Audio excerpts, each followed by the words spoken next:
네, 오늘 주제는 학습이 진화에 어떤 영향을 미치는가 하는 그 힌튼 교수 논문에 대해서 얘기하려고 합니다. 우선 우리 유전자는 유전자는 자식 세대를 통해서 이렇게 유전자가 전달이 되는데요.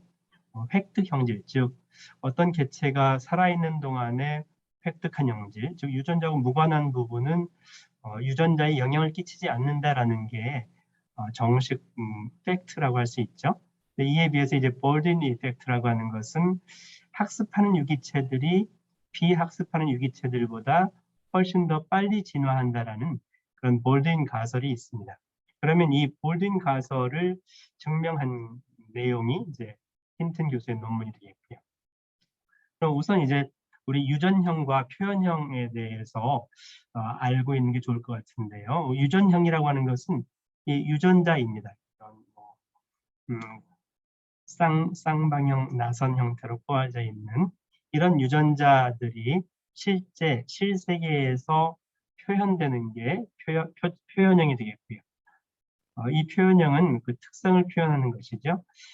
가장 대표적인 예가 갈색 눈하고 파란 눈이 되겠는데요.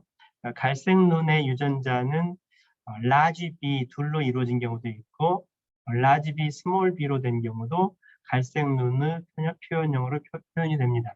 이에 비해서 파란 눈은 스몰 b 유전자 2개로 구성된 경우에만 파란 눈으로 표현되고요. 따라서 이제 부모의 경우에 한쪽 아버지가 갈색 눈인데 스몰 b가 포함된 경우, 그리고 이제 어머니가 파란 눈인 경우에 이런 경우에 자식들은 50% 확률로 갈색 눈과 파란 눈이 되겠는데요.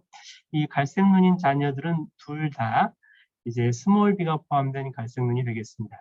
이에 비해서 갈색 눈 부모로부터 태어난 자녀 중에는 이렇게 파란 눈이 발생할 수도 있습니다. 왜냐하면 이 어머니와 아버지로부터 하나씩 받아와서 유전자가 형성이 되면 라지 B 2개로 형성된 갈색 눈도 있을 수 있고요. 스몰 b가 포함된 갈색 눈이 있을 수도 있고요. 또는 이제 스몰 b만 물려받은 그런 자녀는 이제 파란 눈으로 이렇게 표현되게 되는 것이죠. 이게 이제 유전형하고 표현형의 차이가 되겠는데요. 그 표현형의 가장 설명이 쉬운 것 중에 하나가 이 플라멩고라고 하죠. 플라멩고가 어렸을 때는 이렇게 붉은 빛이 없는데, 근데 이제 먹이를 갑각류, 새우처럼 빨간색 이 아스타잔틴 색소가 있는 이런 갑각류를 먹이로 섭취함으로 인해서 그 색소가 깃털 부분에 표현이 되어서 이렇게 이제 예쁜 오렌지 색깔로 표현이 되는, 이게 이제 대표적인 표현형인데, 이 표현형은 이 유전형에다가 플러스 환경적인 요인 또는 이제 식습관 등등이 반영이 되어서 이렇게 이제 표현형으로 표출되는 것이지요. 가장 중요한 그 환경적인 요소가 후생적 변이일 수도 있고 영양이나 온도, 습도, 빛, 스트레스 등이 있기도 하고요. 우리 이제 사람의 경우에도 머리카락이 스트레스를 많이 받으면 머리카락이 하얗게 빨리 되는 경우가 있잖아요. 이런 것들도 이제 이 표현형으로 발생하는 것인데요. 하얀 머리, 은빛 머리칼로 변했다고 해서 이게 이제 유전이 되는 것은 아니지요.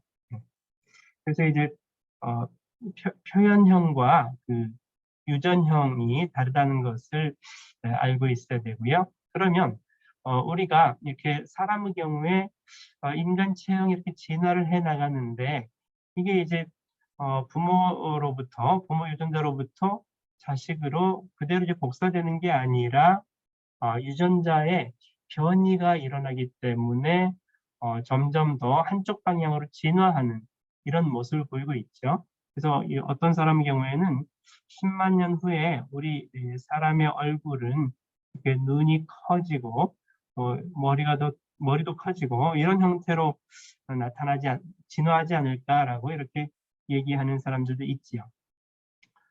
식물의 경우에도 우리 대표적으로 이제 사과가 맛있는 사과를 개발하기 위해서 사과가 이제 자연적인 진화가 아니라 사람들이 연구자들이 인위적으로 교배를 하기도 하고 인위적으로 돌연변이를 시켜서 그렇게 해서 매우 다양한 유형의 사과들이 발생을 하는데 이런 유전자로 진화를 한다라고 볼 수가 있는 거죠.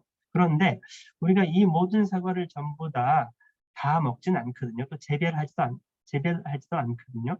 그러면 여기서 식물의 경우에는 우리는 이제 인공적인 선택이 작용을 하긴 하지만 자연 선택 또는 인공 선택을 통해서 우리가 자주 먹는 사과가 요즘 한 4가지 정도인 것 같아요.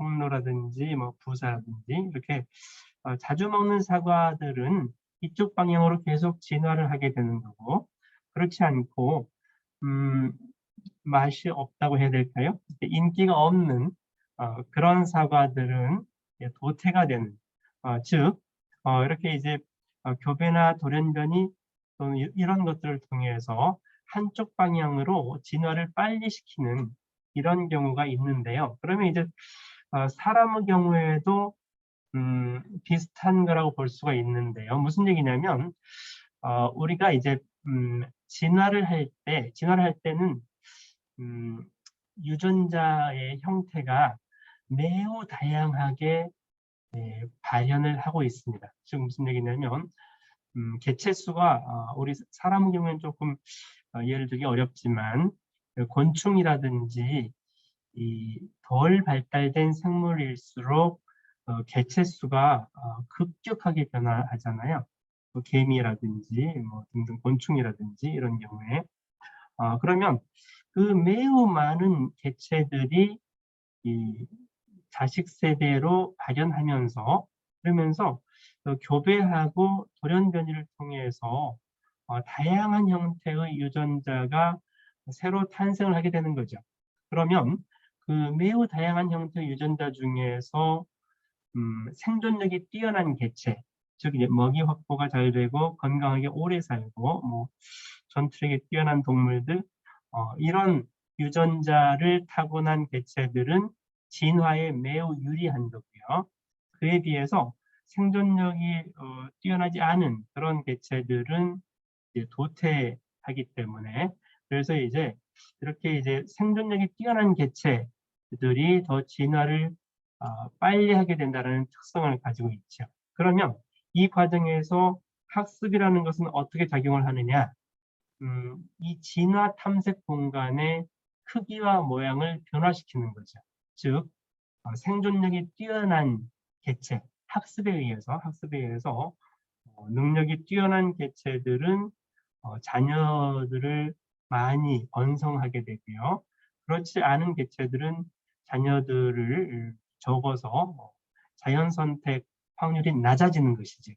그러면 결국 학습하는 개체들이 생존력이 뛰어나게 된다라는 특성 때문에 그쪽 부분의 진화 탐색 공간이 매우 커져서 더 진화를 빨리 하게 된다라는 그게 이제 볼든 이펙트고요. 이 볼든 이펙트를 딥러닝 시뮬레이션을 통해서 증명한 것이 힌튼 교수의 논문이 되겠습니다. 또 이제 이런 예를 들 수도 있을 텐데요. 수십억 년 전에 그 아메바 단세포 생물로부터 식물, 동물이 진화해 왔는데 그리고 이렇게 이제 조류도 있고 뭐 생선류도 있고 포유 동물들도 있고 이렇게 다양한 생물들로 발생해 왔는데 그러면 그 진화 과정에서 이러한 생물들만 있었냐라는 것이죠. 그렇진 않죠. 훨씬 더 다양하고 많은 그런 유전형들이 발생을 했지만 그 중에 이제 자연 선택에 의해서 살아남은 그런 유전자들이 더 생존력이 뛰어난 방향으로 진화를 해서 현재와 같은 이런 이제 생물 체계가 발생을 한 거고요. 요즘 최근에 이제 역사 드라마에서 태종 관련된 드라마가 매우 인기를 끌었었는데요. 그 태종의 가계들을 보면 자녀들이 매우 많습니다. 그 중에 이제 세종이 왕위를 물려받았고, 그 세종이 형님인 효령대군 같은 경우에는 뭐 왕이 되진 않았었죠.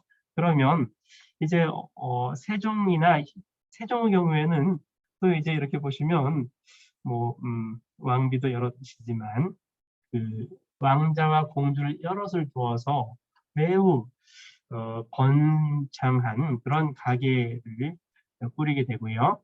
이에 비해서 문종, 단종 등의 경우에는 그 자녀들이 그렇게 많이 번창하지는 않았던 거지요. 이렇게 이제 우리가 학습을 통해서 자기의 생존 능력을 기르게 되면 좀 거기에 비례해서 더 이제 그 탐색 공간, 진화의 공간을 넓게 차지하고 학습을 하지 않는다든지 또는 이제 학습 능력이 부족해서 이렇게 이제 번성하지 못하면 도태되는 경우도 있고 그렇다라는 그런 얘기죠. 즉 결국은 이제 우리가 학습이라는 것은 진화의 과정, 그 유전체가 내가 학습한 부분이 유전체로 해서 그 유전되는 것은 아니지만 생물이 진화하는 과정에서 진화의 탐색 공간 크기를 크게 하거나 모양을 바꿈으로 인해서 그 진화를 빠르게 하는 그런 효과가 있다라는 게 되겠습니다. 또 이제 최근 그 드라마에서 사람은 고쳐 쓰는 게 아니다 이런 얘기들이 최근에 유행한 적이 있었는데요. 그러면 고쳐 쓰는 게 아니다라는 얘기는 부모로부터 물려받은 유전자 그대로만 살아야 되느냐라는 거죠.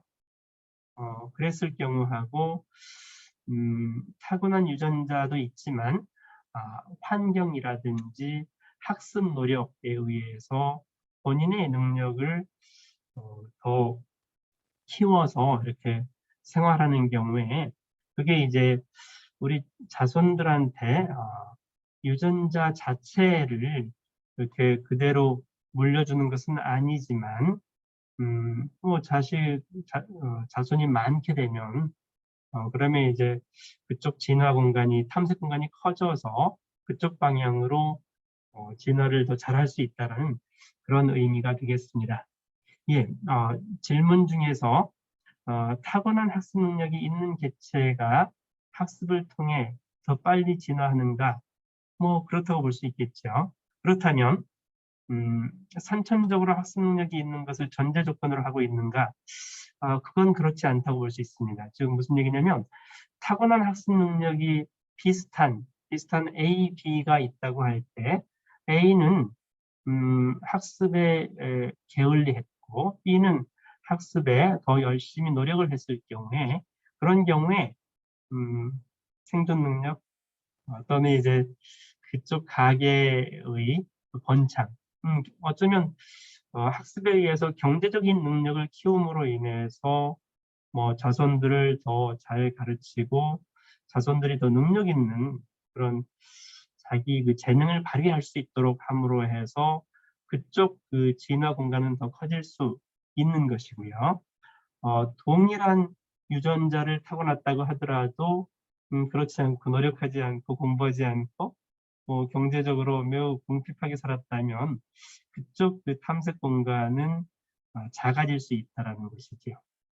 자, 두 번째 문제는 그러면 타고난 학습 능력이 없거나 부족한 개체도 후천적 노력으로 학습하면 진화에 도움이 되는 뭐 당연하죠. 네. 사람이 타고난 재능은 유전적인 것은 어떻게 바꿀 수는 없지만 본인이 노력에 의해서 또는 이제 좋은 환경에 의해서 그래서 이제 후천적인 그 생활 습관이나 환경이나 노력에 의해서 능력을 갖추게 되면 그러면 이제 만약 노력하지 않았다라면 건강 부분에서 노력을 하지 않았다라고 하면 4, 50까지 생존할 수 있었는데 건강에 대해서 본인 스스로 노력을 많이 해서 80, 90까지 생존하게 된다면 그만큼 본인도 사회생활 하면서 훨씬 행복하게 살 수도 있겠지만 그 부분이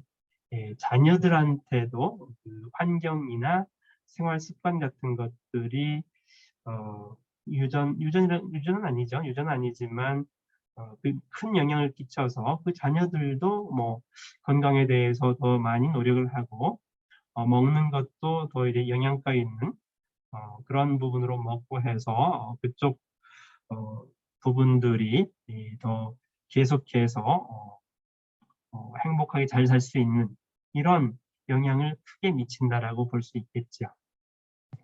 여기까지 학습은 진화에 어떤 작용을 하는지에 대해서 말씀드렸습니다.